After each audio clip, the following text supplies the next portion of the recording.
Carl Jung believed the most dangerous people aren't the ones who scream and rage. They're the ones who seem charming, rational, even helpful. Jung called them shadow-possessed, but modern psychology has a different name, the Dark Tetrad. These are people carrying 4 dark traits in one deadly package, and Jung warned they're hiding in plain sight, wearing the faces of friends, leaders, and lovers. Most people think toxic means rude or difficult. Jung saw something far worse. Throughout his clinical practice, he encountered patients who weren't just troubled. They were hollow, empty vessels, animated by what he called a constellation of evil. Narcissism, Machiavellianism, psychopathy, and sadism. 4 pillars supporting a single terrifying personality structure.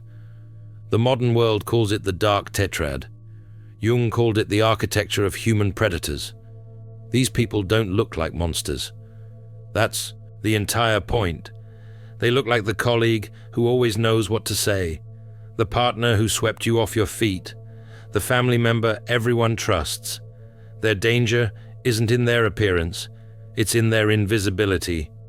By the time you realize what they are, they've already mapped your weaknesses, studied your patterns, and prepared their strategy. Jung spent decades documenting these patterns in his Zurich clinic. Patient after patient arrived with the same complaint. Someone in their life seemed perfect on the surface, but left destruction in their wake. Relationships crumbled, careers imploded, families fractured, and the person at the center always walked away clean, untouched, ready to start the pattern again. What made Jung's observation so disturbing wasn't just the damage these individuals caused. It was the pattern, the predictability, the systematic nature of their destruction. They weren't acting randomly or emotionally. They were following an internal blueprint that Jung began to map through careful observation. The first pillar Jung identified was narcissism. But this wasn't simple vanity or self-love. Jung called it inflation. The pathological belief that you exist on a different plane than ordinary humans. These individuals genuinely believe they're chosen, special, beyond normal rules and consequences. Consider a case profile that illustrates this dynamic perfectly.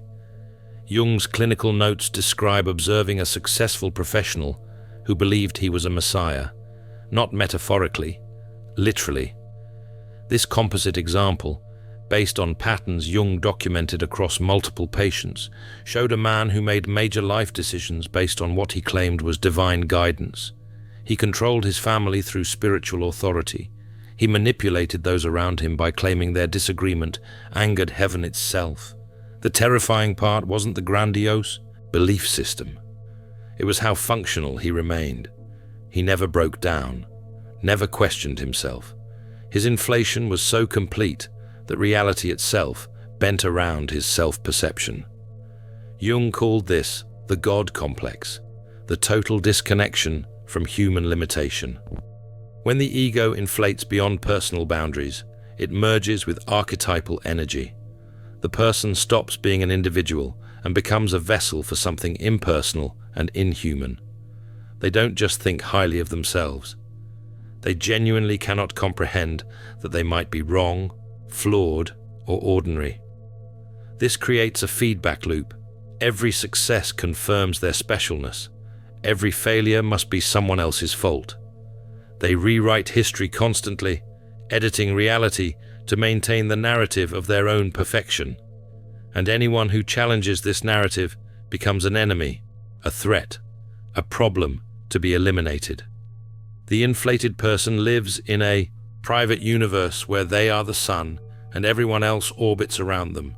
They don't experience relationships as exchanges between equals. They experience them as interactions between the divine and the mundane. You exist to recognize their greatness, serve their vision, or remove yourself from their path. Jung observed that these individuals often rise to positions of power because their certainty is magnetic. People mistake their absolute conviction for wisdom. their inability to doubt for strength, their narcissistic inflation for genuine confidence. By the time the mask slips, they've already consolidated control. But narcissistic inflation alone isn't enough to create a truly dangerous personality. The inflated ego needs protection. It needs strategy. This is where the second pillar emerges. Machiavellianism is the art of using people. Not obviously, not crudely. These individuals see human relationships as chess games where others are pieces to be moved, sacrificed, and discarded. They don't form genuine connections. They form strategic alliances. Jung observed patterns in patients who could map social networks with frightening precision. They knew who had power, who wanted power, who could be manipulated through vanity, who through fear, who through love. They collected information like weapons, storing away secrets and vulnerabilities for future use. Jung called this the overdevelopment of the persona. The social mask became everything. These individuals perfected the art of being exactly who others needed them to be, charming to those with power, humble to those with influence, caring to those with resources. But beneath the perfect mask lived nothing. No authentic self, no genuine feeling, just cold calculation. Let's examine a narrative illustration that demonstrates this pattern. Jung's observations include a composite profile of someone who navigated multiple relationships without ever being blamed for their dissolution. Empaths aren't broken, they're alchemists in progress. The alchemist's path gives you drills, Jung-based boundaries, and 3 exclusive chapter videos to turn overwhelm into clarity. By Surreal Mind, 236-page downloadable ebook, in stock. Begin now at thesurrealmind.com. This individual studied partners like specimens, learned their fears, their dreams, their weaknesses, then slowly, methodically, created situations that drove them to behavior that justified leaving. They orchestrated their own victimhood with surgical precision. The Machiavellian doesn't lose control. They create situations where others lose control. They don't attack directly. They manipulate circumstances until their target destroys themselves. And they do it all while appearing concerned, supportive, even loving. Jung wrote that these individuals experience relationships as performances. Every conversation is a negotiation. Every interaction is a transaction. They don't ask what someone needs. They calculate what someone wants and how providing it benefits their larger strategy. Human connection becomes pure instrumentality. They remember everything you tell them, not because they care, but because information is power. That childhood, wound you shared in confidence, becomes leverage in a future argument. The insecurity you revealed in intimacy becomes a pressure point when they need control. Your vulnerabilities aren't met with compassion. They're catalogued as weaknesses. The Machiavellian's entire world is a stage where they're simultaneously director and lead actor. Everyone else are supporting characters whose only purpose is advancing the plot toward the Machiavellian's desired ending. When you stop being useful to that plot, you're written out, completely. Without sentiment, Jung realized these individuals don't betray people maliciously. They simply reorganize their social environment when previous arrangements no longer serve their interests. The relationship that felt so meaningful to you was always a strategic asset to them. When assets become liabilities, they're liquidated. But even manipulation requires some recognition of human feeling. You must understand emotion to weaponize it. The third pillar removes even that limitation. Psychopathy is the complete absence of anxiety and empathy. Jung called it dissociation of affect, the total separation between thought and feeling. These individuals can discuss your suffering with the same emotional investment they'd bring to discussing the weather, not because they're suppressing emotion, because they genuinely don't feel it. Jung's clinical observations include patterns where individuals described watching loved ones in distress without experiencing any internal response. They understood intellectually that tears meant sadness. They could identify the facial expressions, the vocal patterns, the physical signs. But they felt nothing. No urge to comfort. No distress at the distress. Just cold observation. This created what Jung called the empty vessel, a human being in form only. The psychopath processes social interaction through pure logic, unburdened by the emotional feedback that guides normal human behavior. They learn to mimic appropriate responses, the way an actor learns lines. Sadness requires this expression. Joy requires that tone. Fear requires these behaviors. Consider a case profile that illustrates this chilling dynamic. Jung documented patterns consistent with a parent figure who could perform all the correct caregiving behaviors while feeling absolutely nothing. Not cruelty, not anger, simply absence. The child existed as an object requiring maintenance, no different than a car needing gas. Jung realized these individuals aren't evil in the passionate sense. They're evil through absolute indifference. They can commit the most horrific acts without the internal resistance that stops normal humans. No guilt, no shame, no empathy creating pause before harm. They calculate costs and benefits with perfect emotional neutrality. The psychopath doesn't hate you. That would require feeling. They simply don't register you as fully human.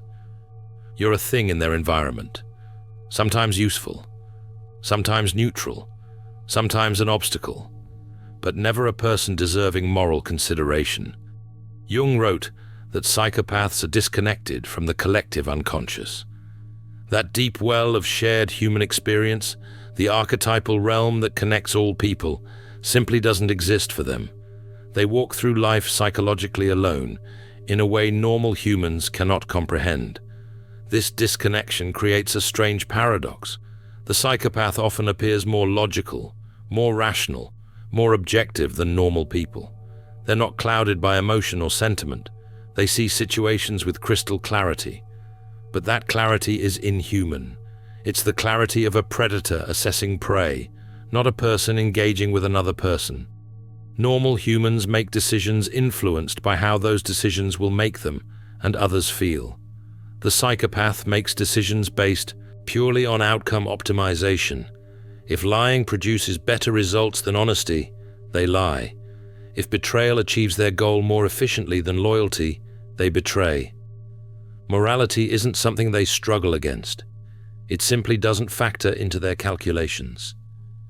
But the psychopath's coldness, the Machiavellian's manipulation, the narcissist's inflation, these become truly monstrous when combined with the fourth pillar. Sadism is different. The other traits are about obtaining goals, maintaining self-image, navigating social systems without emotional interference. Sadism is about the pleasure of destruction itself. This is active evil, the conscious enjoyment of causing suffering. Jung identified sadism as the rarest component of the tetrad. Most people with dark traits don't enjoy causing pain. They're indifferent to it, or they use it strategically. But the sadist experiences genuine pleasure when others suffer. The pain itself is the reward. We see this dynamic clearly in patterns Jung observed where individuals described feeling alive only when witnessing others break down. Success at work felt empty. Achievements meant nothing. But reducing someone to tears, watching them beg, observing their psychological collapse, that created euphoria. That made existence meaningful. Jung called this the complete shadow consumption.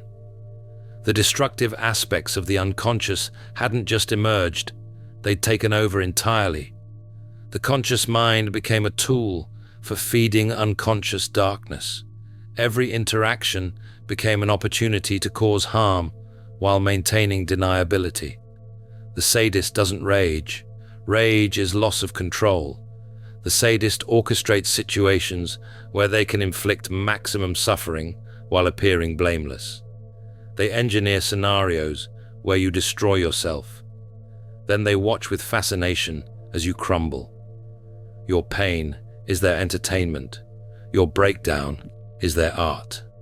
Jung documented how sadistic patterns involve studying victims with intense focus, learning exactly what causes the most distress, the precise words that trigger shame, the specific behaviors that create despair, then deploying these weapons methodically, always maintaining the appearance of innocence or even concern. This is archetypal possession by pure destructiveness. The person becomes a channel for the death drive, for entropy, for the force that seeks to unmake rather than create. And unlike the obvious cruelty of passion, sadistic cruelty is calculated, patient, and utterly cold. The sadist doesn't want your death. They want your slow dismantling. They want to watch you lose yourself piece by piece, while being unable to identify what's happening or who's responsible.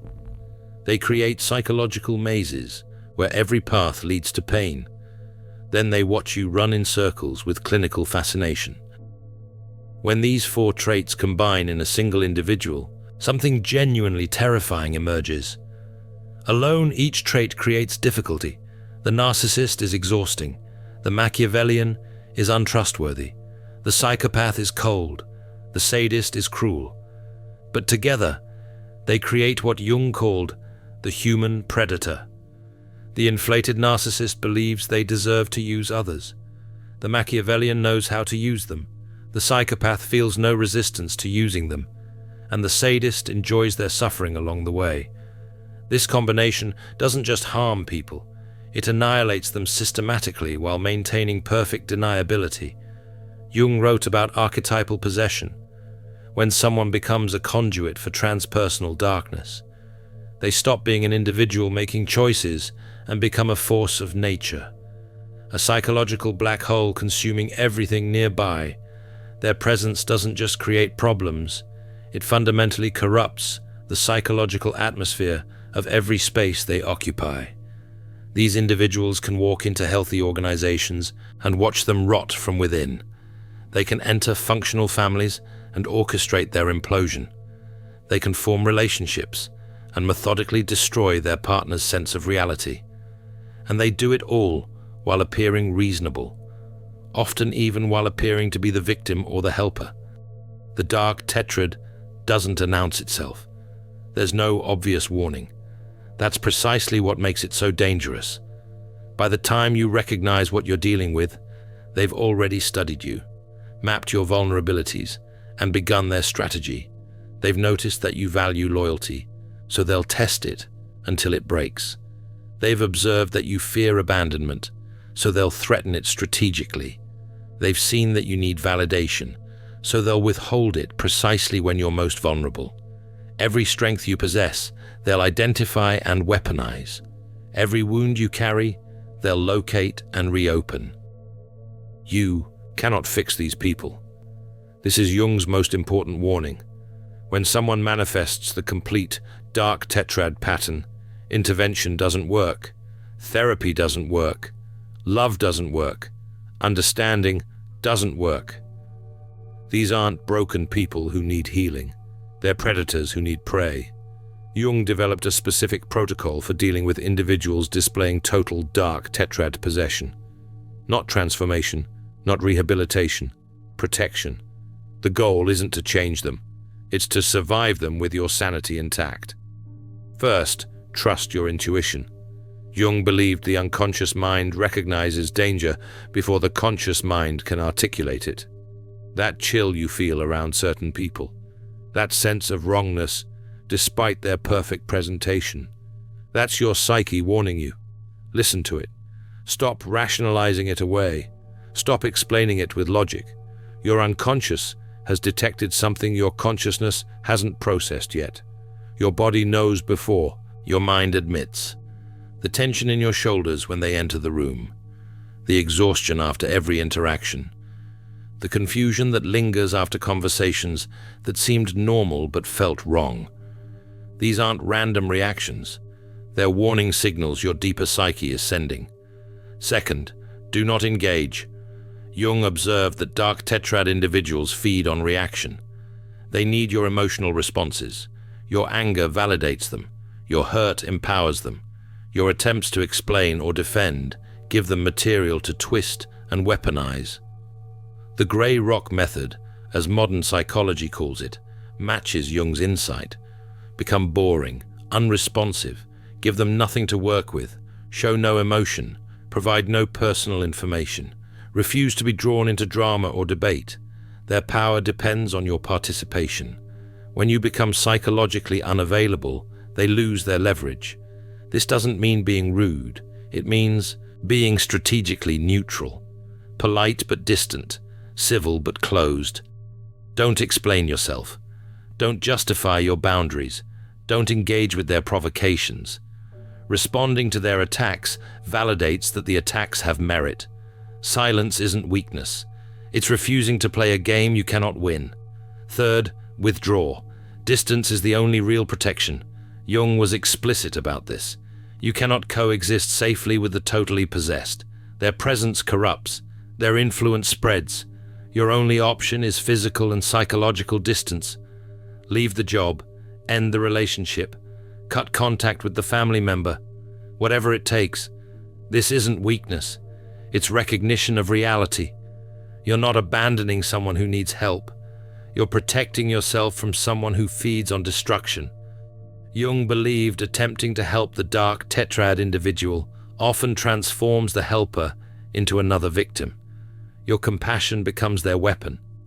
Your understanding becomes your vulnerability. The hardest part of withdrawal is accepting that you cannot save them, that your love will not heal them, that your patience will not transform them. They do not want to change. They are not suffering from their behavior. You are, and they're either indifferent to that suffering or actively enjoying it. Jung's final insight was philosophical. Understanding darkness doesn't mean engaging with it. It means protecting your light. You study dangerous things not to befriend them, but to recognize and avoid them. One does not become enlightened by imagining figures of light, but by making the darkness conscious. The Dark Tetrad exists. Denying that doesn't make you compassionate. It makes you vulnerable. These patterns move through the world causing systematic harm. Recognizing them isn't judgment. It's wisdom. Protecting yourself from them isn't cruel. It's necessary. Time, point 6. Your psychological health depends on your ability to identify people who cannot and will not change, who view your humanity as weakness, who experience your suffering as pleasure. They exist. Jung documented these patterns extensively. Modern psychology confirms his observations. Your job isn't to save them, it's to save yourself. If you've encountered someone displaying these patterns, you know exactly what I'm describing. The charm that felt slightly off, the concern that somehow left you feeling worse, the help that created more problems than it solved, the relationship that left you questioning your own sanity. Trust that experience. That was real. That was the Dark Tetrad showing you who they are. Comment below if you've recognized these patterns. Share your experience. Sometimes validation from others who understand makes the difference between doubting yourself and trusting your perceptions. Subscribe for more deep psychological insights. And remember, protecting yourself from darkness isn't the same as refusing to acknowledge it exists. In The Alchemist's Path, perception training for empaths, you'll turn overwhelm into wisdom with practical drills, Jung-inspired boundaries, and step-by-step perception training. This guide includes 3 exclusive chapter videos to deepen each lesson. Written by Surreal Mind, 236 pages, beautifully designed 8.5 by 11 downloadable ebook, in stock now. Start your training today. Feel deeply while thinking clearly. Get The Alchemist's Path at thesurrealmind.com.